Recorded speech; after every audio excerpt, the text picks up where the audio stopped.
करके अपने आप को जो है एक ट्रायंगल के बीच में जो सेंटर पॉइंट है इक्विलेटरल ट्रायंगल में, वहां पर बिठा लें अपने आप को। अब जिस जगह आप बैठे हैं वहां पर जो है आप पलौथी मार के बैठे हैं, तो आपका जो स्पाइन है वो पूरा का पूरा जो है वो मूलाधार चक्र से लेकर सहस्त्रार चक्र बन तक सब का सब जो है वो एक वर्टिकल पॉइंट आ गया उस ट्रायंगल का। तो ट्रायंगल को इमेजिन करिए कि वो ट्रायंगल में एक कॉर्नर महालक्ष्मी है, एक कॉर्नर महासरस्वती है, एक कॉर्नर महासती है। और उस ट्रायंगल का जो सेंटर पॉइंट है वहां पे तौर्य त्रिक महालक्ष्मी है। तो जहां आप बैठे हैं जमीन पर, वो जो सेंटर है वो तौर्य त्रिक महालक्ष्मी का है। और वो सेंटर से आपके मूलाधार चक्र से होके सहस्त्रार चक्र तक एक स्ट्रेट बीम है। अब ये जो स्ट्रेट बीम है, इसके टॉप पर हम फिर से इस ट्रायंगल की तीनों साइड में, हर साइड में, एक साइड में विष्णु लक्ष्मी, एक साइड में ब्रह्मा सरस्वती, एक साइड में शिव और शक्ति,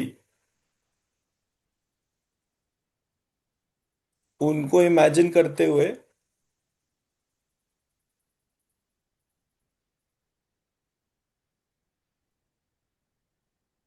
अब धीरे धीरे एक पिरामिड जैसी फॉर्म बननी शुरू होगी। ट्रायंगल का एक साइड जो है उसमें, जहां महालक्ष्मी की साइड थी वहां पर नवलक्ष्मी जागृत हुए। वो एक शरीर नौ लक्ष्मी में बट गया और ऊपर उठता चला गया। जहां महासरस्वती की साइड थी वहां पर महासरस्वती में से नव काली या नौ सती जो है वो जागृत हुई और वो भी ऊपर उठती चली गई।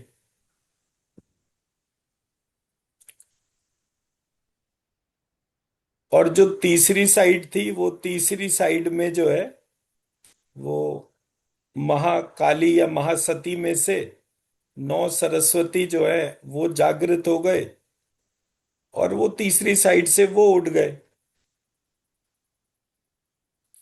इस प्रकार हमारा पूरा शरीर जो है,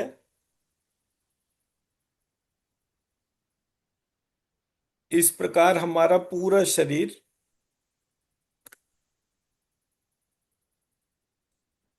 तीनों तरफ से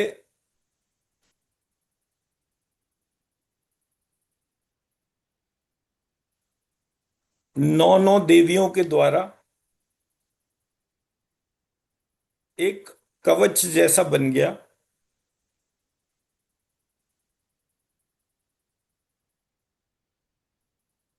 और उस कवच की वजह से जो सबसे नीचे का धरातल जो था, वहां पर नौ देवियां, सिद्धिदात्री, महागौरी, कालरात्रि, स्कंद माता, चंद्रघंटा, कूष्मांडा, कात्यायनी देवी,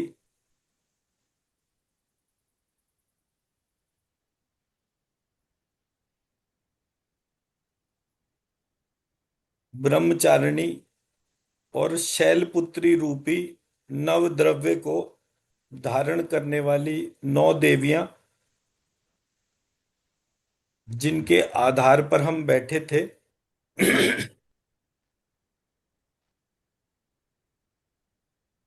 उन सब में ये नौ लक्ष्मी, नौ सरस्वती और नौ काली और नौ सती जो हैं वो जुड़ गए।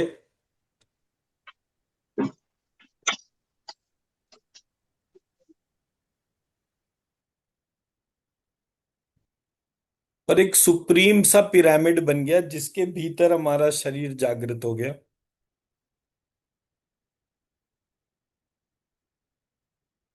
उस जागृत शरीर में ये सारी शक्तियां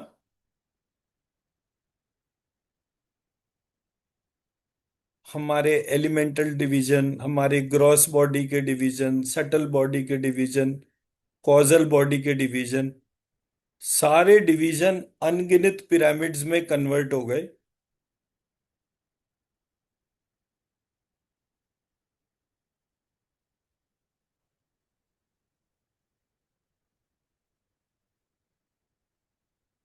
और प्रत्येक पिरामिड में वो जो सबसे बड़ा पिरामिड है उसके सारे गुण मौजूद है।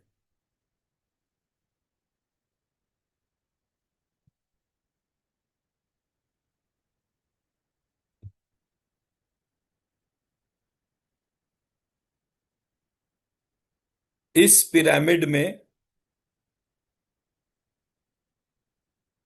और इस पूरे ब्रह्मांड को एक पिरामिड के रूप में देखने से हमारा शरीर और महालक्ष्मी का शरीर एक हो गया है।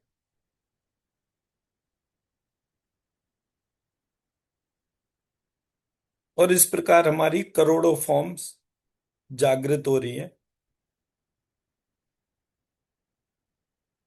उन करोड़ों फॉर्म्स को इन्वोक करते हुए इस असीम ऊर्जा से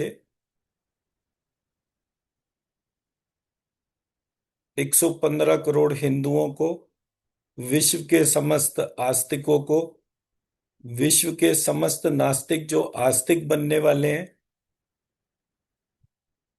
उन सब के पितृ, उन सब के गोत्र